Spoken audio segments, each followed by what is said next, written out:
Bom dia, pessoal. Hoje a aula vai ser referente aos fenômenos naturais que ocorrem no planeta Terra, que é o tsunami, terremoto, o processo de vulcanismo, e a gente vai abordar também alguns fatos curiosos de cada um desses fenômenos.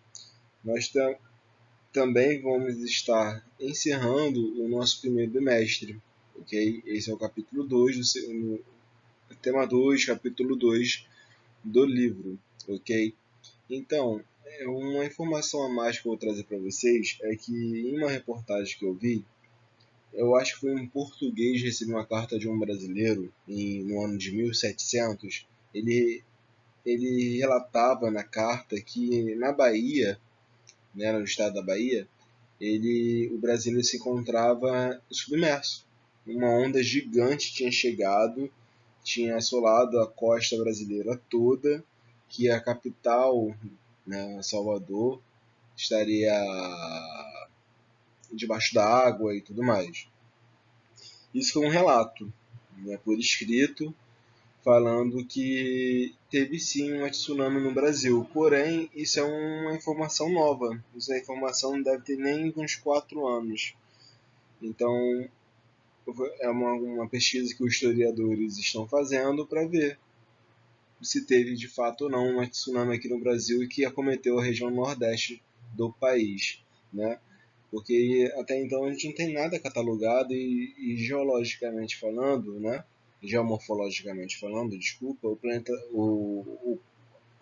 Brasil encontra-se na placa sul-americana, né? Que ela vai contra a direção da placa africana, ou seja, a gente tem uma placa aqui, que é o do Brasil, a nossa placa tectônica, e tem outra placa aqui, que é a placa africana. Ambas estão próximas uma da outra, porém elas não se colidem, porque uma vai para o lado direito e a outra vai para o lado esquerdo. Então não há choque aqui. Não existe choque. Não tem choque. Então isso é um fato curioso. Por que aconteceu esse tsunami?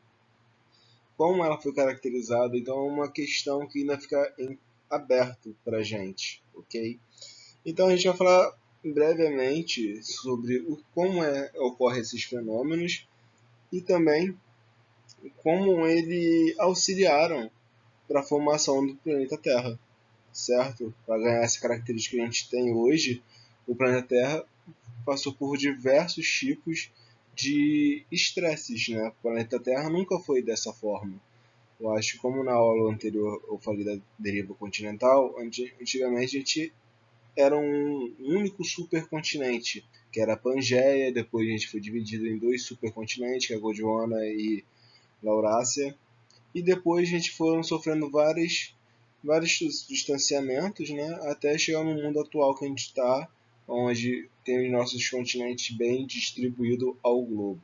Porém, nessas divisões, nesse distanciamento entre os continentes, cada região, no caso, cada região do globo, digo, as Américas, a Europa, a África, cada um deles tem uma característica específica e também apresentam vulcões. No Brasil tem vulcão? Sim, apresenta vulcão. Todos eles são extintos, eles não funcionam, não tem nenhum vulcão ativo no Brasil, ok? Mas em outros países da América do Sul encontra vulcões ativos, ok? Então tá, a gente vai estar conversando sobre esses fenômenos e peço para que depois, ao final da aula, vocês complementem a informação com a informação do livro, ou seja, leem o livro de vocês e após a minha aula, ok? Vamos lá. Oi pessoal, então vamos lá. Aqui nesse desenho é interessante saber que esse quadrado aqui ele era conectado a esse daqui. Não existia esse relevante, ou seja, esse isso daqui era um rio, né? E acabou se formando uma cachoeira nessa região. Mas antigamente essa região era uma região plana, plana, plana, plana, plana. Por quê, professor? O que acontece com o terremoto? A gente está debaixo de uma placa tectônica. Quando uma placa tectônica se choca uma com a outra em um determinado ponto da placa, né, a gente sente o abalo da crosta, né, onde a gente está pisando. A gente chama de abalo sísmico, ou popularmente de terremoto. Esse abalo sísmico, a gente tem um epicentro, né, que é onde vai ser, onde aconteceu de fato o terremoto, que está aqui ilustrando aqui. Aqui aconteceu o epicentro, é a região externa, da onde a gente está. E o hipocentro é a região de choque, onde deu início o impacto para gerar a onda de sísmica que vai espalhando para a região. Ou seja, esse anel aqui que a gente está vendo são as ondas sísmicas provenientes do abalo entre as duas placas tectônicas.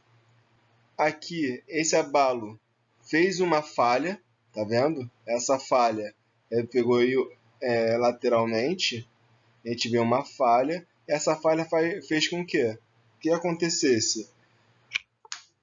Aconteceu que essa parte daqui subisse, criando um relevo diferente dessa daqui, que ficou para baixo, gerando uma mudança, né, na geografia da Terra, que provavelmente isso daqui era plano, e com esse estresse desse abalo, né, gerou essa falha, uma parte do solo suspendeu e a outra permaneceu no mesmo local, certo? Isso daí dá a ideia de que quando a gente vê outros, por exemplo, no Chile, a gente vê muita cadeia de montanhas. Essas cadeias de montanhas foram provenientes de terremotos, né? Esses terremotos foram acontecendo e foram subindo um pouquinho esses morros até chegar a uma proporção gigantesca, que é o tamanho de uma montanha. Então, a gente tem que ter ideia que como ocorre mais uma vez o terremoto. O terremoto é movimento de duas placas tectônicas que estão aqui por baixo. Esse movimento, eles se encontram, geram um impacto e ocorre uma falha. Onde está essa falha ocorre, esse impacto ocorre, no caso, o ponto alvo, a gente chama de hipocentro, que vai gerar esse abalo sísmico que está aqui em círculos vermelhos. Esse círculo vermelho vai levar toda a onda de tremor para o solo, onde a gente vai se encontrar, ok? Esse hipocentro, esse choque que ocorre devido à placa tectônica, gera uma falha. Essa falha faz com que o solo, a nossa crosta terrestre, se mova. Ou seja, aqui nessa imagem, houve uma mudança do ambiente. Houve uma mudança porque teve uma parte do solo se elevou e a outra permaneceu, assim formando uma cachoeira aqui, certo? E o epicentro é a região do solo onde está paralelamente ligada ao hipocentro, ok? Aqui o tsunami tem um significado de onda gigante. A tsunami ela pode acontecer em diversos fatores, diversos fatores. Pelo menos aqui o mais comum é através de terremoto, né? Mas pode acontecer outros fatores. Depois eu vou te dizer outros exemplos. Aqui a tsunami ela pode ser também conhecida como um maremoto, ok? Aqui a gente vê uma placa tectônica, outra placa tectônica, ambas estão vindo na mesma direção, gerando um atrito, uma pressão ali. Sendo que uma hora essa pressão vai ser extravasada, ela precisa ser externizada. E uma placa sobrepõe a outra, né? Ou seja, a placa da esquerda ela ela penetra, né, o magma e a placa direita sobe. Nisso, quando ela sobe, ela acaba liberando energia, porque tem muita pressão vinda de cá, do lado direito, né? E muita pressão vinda do lado esquerdo também. Isso fazendo com que essa pressão fique aliviada com esse minúsculo crescimento de relevo, fazendo com que aconteça o quê? Uma onda, um deslocamento de água no mar. Ou seja, é como se fosse um braço levantando bruscamente dentro de uma piscina e a gente cria aquela onda. Então, é uma coisa monstruosa, não tem nem como explicar em proporções, né, claras de como é essa força. É uma força sobre-humana. Então, esse levantamento dessa crosta faz com que a água que estava ali, aqui, né, a água estava parada, aquela água estava parada, ela simplesmente ela sofre um estresse e ela é levantada, simplesmente ela é levantada. Desde quando ela é levantada, essa energia, né, ela vem, ela vem viajando, pode ser por dias e horas, até chegar a uma região costeira, aonde ela vai extravasar toda a energia que ela sofreu no deslocamento de uma placa tectônica levantando no fundo do oceano. Ok. Aqui então a gente visualiza essa placa suspensa, né, tendo deslocamento da água. Essa energia é que vai sendo liberada em formas de ondas, né, círculos, perdão, assim e, no, e assim sucessivamente até chegar na região costeira. Quando chega na região costeira, a onda ela pode chegar em torno de 10 metros, 12 metros de altura. E o mais interessante do tsunami é que quanto mais próximo ela vai chegando da região da costeira, que é a região da praia, né? Onde a gente toma banho de praia aqui, quando a onda vai chegando, o mar recua. Onde a água ficava ali batendo, ela vai ficando lá embaixo, mais longe da vista. E isso é o que? É a formação da onda, porque a energia ela suga toda a água costeira, ela recua essa água para depois ela formar uma onda de ganhar força, para ela ganhar uma altura significativa para atingir a cidade, a aldeia, onde estiver ocorrendo esse abalo sísmico, né? Em 2006, eu acho, em 2006 aconteceu uma tragédia muito grande, eu acho que foi na Ásia. Eu não sei qual foi o país, mas eu acho que foi Indonésia. Foi Indonésia ou na Tailândia. Eu acho que foi Tailândia. Teve um maremoto, uma tsunami, e devastou diversas vidas, né? Vidas humanas e destruiu o país, o litoral. O pessoal preparou o mar recuando, o pessoal achou que era uma coisa normal, quando foi ver uma onda gigante engolindo todo mundo. É um fenômeno que tem como prever?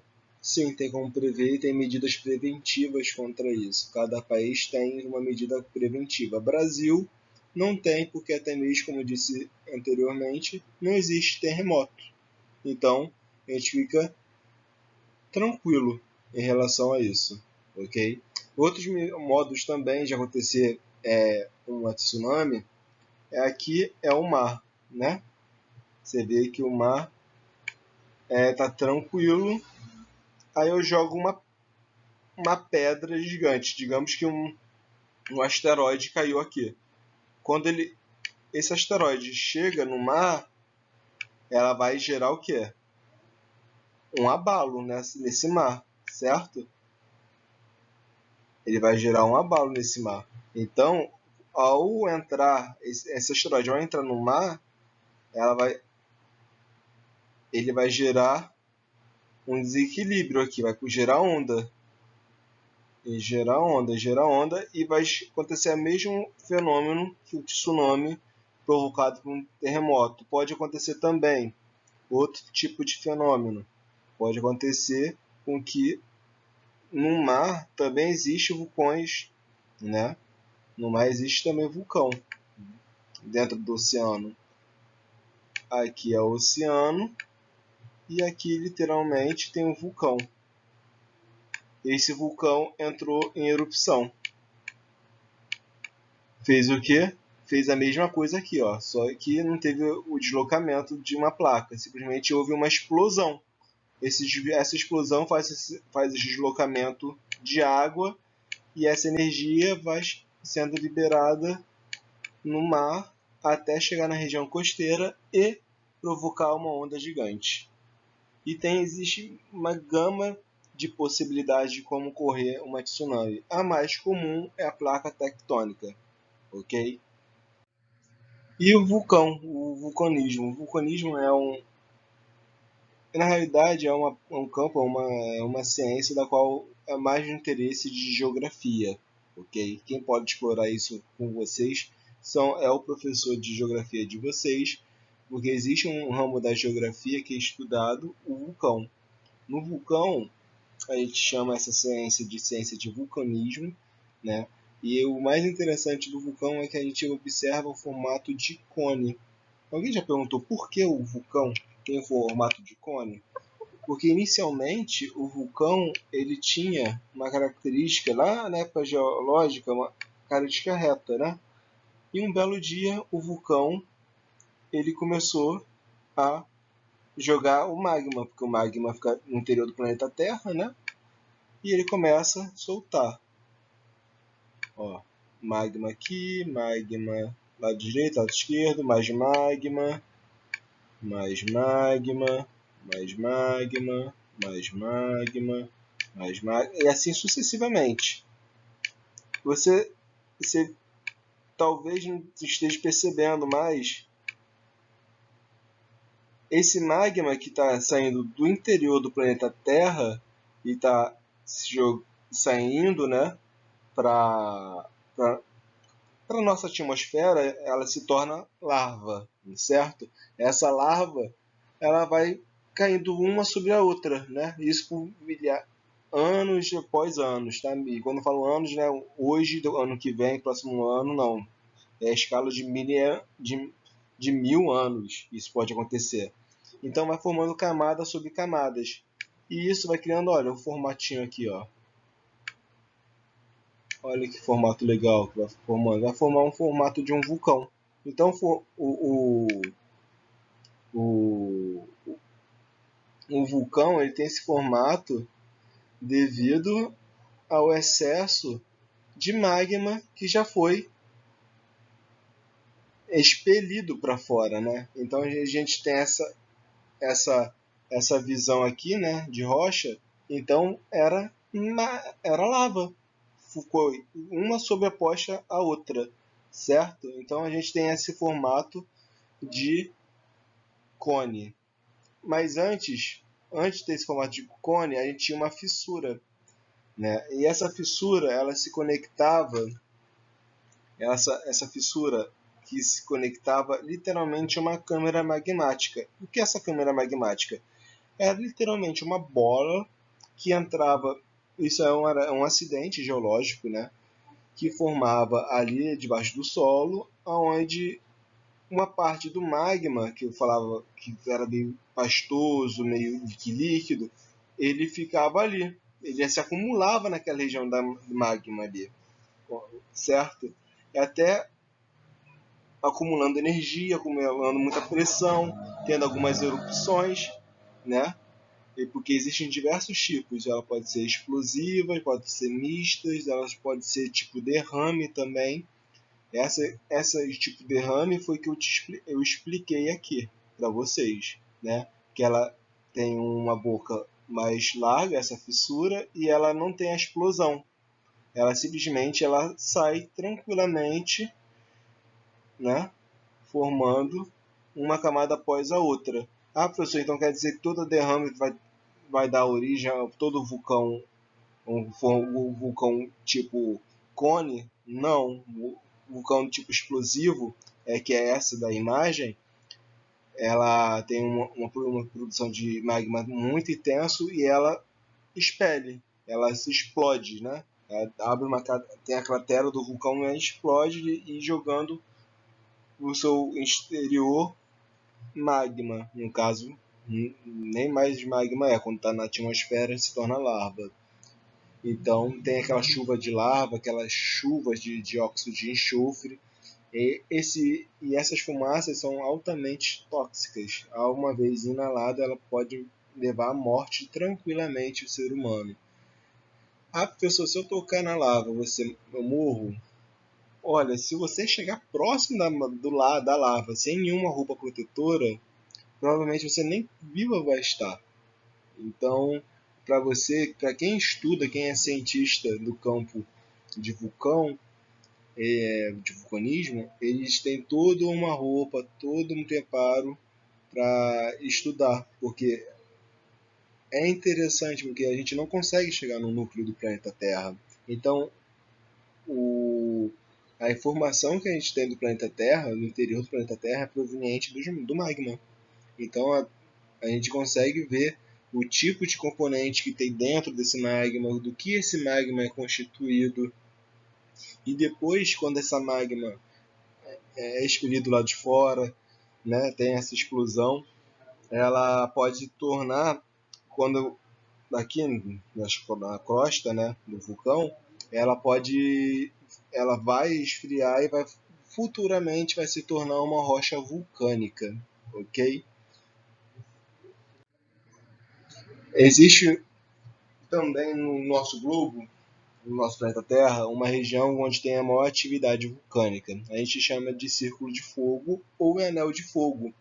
Eu não sei como está no livro de vocês, não sei se isso está no livro de vocês de geografia, mas em literatura você vê muito esses dois termos, Círculo de Fogo ou Anel de Fogo do Pacífico. Por que do Pacífico? Porque aqui é o Oceano Pacífico, ok, gente?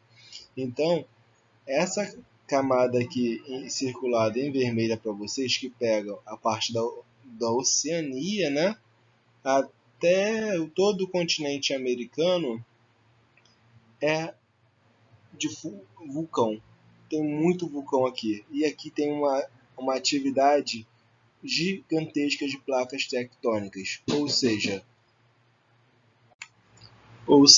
toda essa área aqui, ela tem uma atividade vulcânica assim, ativa a beça, muito ativa mesmo.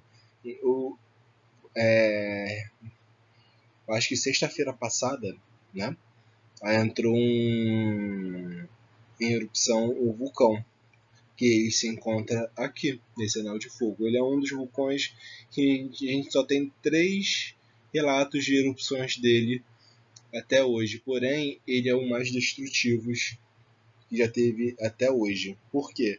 Ele conseguiu modificar a característica do planeta Terra. Conseguiu. Ele aconteceu na Indonésia. Na Indonésia, existe em torno de 120 ou 140 vulcões, dentre eles ativos, inativos e extintos, mas a maior parte deles são ativos. E uma deles é o Krakatoa. O último relato dele de modificação, de devastação dele foi no ano de 1800, no ano de 1880 e pouco, alguma coisa assim, que ele explodiu, entrou em erupção, né? Teve aquela explosão gigantesca e as cinzas chegou a uma altitude tão grande que encobriu uma boa parte da Ásia e da Europa e a temperatura caiu, não sabia mais o que era dia ou noite, ficou frio, muita gente morreu por conta da doença e por conta do frio, porque com a camada espessa dispersa no ar desses gases tóxicos, né, o luz solar não chegava, era bloqueada pelos gases do vulcão. Então, sempre era noite. Ficou uns, acho que de 8 a 18 dias de noite e de puro frio. Então, ficaram 18 dias só de pura escuridão e pura frieza. E isso levou uma modificação no planeta Terra, porque abaixou a temperatura do planeta Terra. E, ironicamente, esse foi um relato de 1800 e essa foto foi tirada sexta-feira. Esse vulcão, logo no primeiro dia de abril, quando a gente achou que abril seria um mês maravilhoso, que chega de pandemia, pelo menos agora, abril vai ser um mês nosso. Esse vulcão, que foi em 1800, aí em 2018 ele também entrou em erupção, porém ele não deu um alarde tão grande. Porém, em 2020, nessa sexta-feira passada, esse vulcão Krakatoa ele entrou em erupção. E como eu tinha sido o slide anterior, como a Indonésia fica naquela região do anel de fogo, você viu que ali tinha muita mancha vermelha, né? Aqueles pontinhos vermelhos. Cada pontinho vermelho daquele ali é um vulcão. Com a ativação do abalo sísmico que ocorreu ali, né, da erupção desse vulcão, ele meio que estimulou outros irmãos dele. Ou seja, esse vulcão fica em uma ilha e a Indonésia é um país da qual tem muitas ilhas. E aí estimulou várias outras ilhas para ter uma predisposição a uma erupção. Isso é preocupante. Por quê? Se esses vulcões entrarem em erupção, a gente pode brevemente encontrar um cenário algo parecido em 1800, ou seja, a gente ver dias se tornando noite e a temperatura baixar do planeta. Já não bastasse a epidemia, né, a pandemia acontecendo com o coronavírus, também essas cinzas continuarem sendo emitidas para a nossa atmosfera e acabar acontecendo o que aconteceu em 1800. Isso aí é um relato, ok? Se vocês colocarem Krakatoa, não é com C, é com K, vocês vão ver esse relato, isso tudo que eu falei para vocês. É uma história bem interessante desse vulcão e é bom ficar de olho. Outros cientistas, né, que são geólogos, eles estão olhando como é o comportamento desse vulcão, se ele é muito agressivo ou não. De qualquer forma, ele é muito agressivo, mas é necessário a gente ficar atento a ele para a gente não tomar nenhum susto futuramente, ok, pessoal? Obrigado pela atenção de todos. Qualquer dúvida, entre em contato comigo pelo e-mail e até a próxima.